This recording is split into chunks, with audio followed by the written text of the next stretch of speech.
கர்த்தருக்கு பிரியமானவர்களே, இந்த கிறிஸ்துமஸ் நாளிலே உங்களோடு கூட கர்த்தருடைய வார்த்தையை பகிர்ந்து கொள்வதிலே நான் மிகுந்த சந்தோஷம் அடைகிறேன். வாசிக்கலாம். லூக்கா 2வது அதிகாரம் 11வது வசனம்.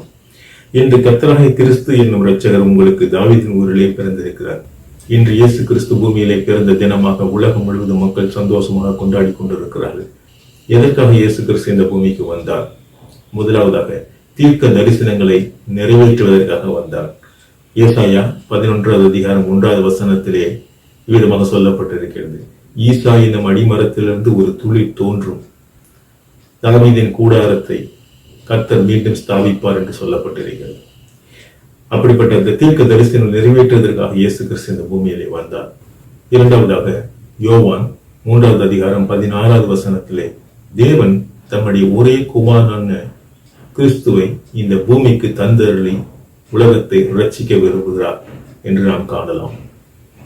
இயேசு கிறிஸ்து இந்த பூமிக்கு வந்ததற்கான காரணம் உலகத்தை ரட்சிப்பதற்காக, சாத்தானிடமிருந்து நம்மை விடுதலையாக்குவதற்காக, அழிந்து போகக்கூடிய ஜனங்கள் அனைவரையும் ரட்சிப்பதற்காக இயேசு கிறிஸ்து இந்த பூமியிலே வந்தார். மூன்றாவதாக இயேசு கிறிஸ்து இந்த உலகத்திலே பிறப்பதற்கான காரணம் நம்முடைய பாவங்களை சுமந்து தீர்ப்பதற்காக. உங்களுடைய பாவங்களையும் என்னுடைய பாவங்களையும் அவர் சுமந்து நமக்காக சிலுவையிலே மரிப்பதற்காக இயேசு கிறிஸ்து இந்த பூமியிலே பிறந்தார். நான்காவது, இயேசு கிறிஸ்து இந்த பூமியிலே பிறப்பதற்கான காரணம் அவர் நமக்கு நித்திய ஜீவனை கொடுக்க வேண்டும் என்று விரும்புகிறார். நித்திய ஜீவன் என்பது என்ன? அது பரலோகத்திலே தேவனோடு கூட நித்தியமாக வாழக்கூடிய வாழ்வு. யோவான் 17வது அதிகாரம் 3வது வசனத்திலே இயேசு கிறிஸ்து விதமாக சொல்லுகிறார், ஒன்றான மெய் தேவனாகிய உம்மையும் நீர் அனுப்பினவராக இயேசு கிறிஸ்துவையும் அறிவதே நித்திய ஜீவன். அந்த நித்திய ஜீவனை பெற்றுக்கொள்ள வேண்டும் என்றால் இன்று நாம் தேவனை விசுவாசிக்கிறோமா? தேவன் நமக்காக தந்தருளின இயேசு கிறிஸ்து விசுவாசிக்கிறோமா?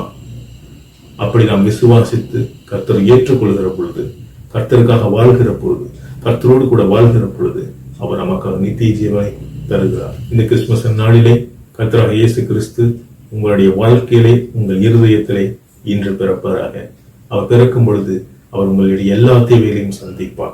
உங்கள் வாழ்க்கையிலே அன்பு, சமாதானம், சந்தோஷம், நீடிய பொறுமை, தயவு, நற்குணம், விசுவாசம், சாந்தம், இச்சையடக்கம் என்ற அனைத்து கனிகளையும் அவர் உங்களுக்கு கொடுப்பார்.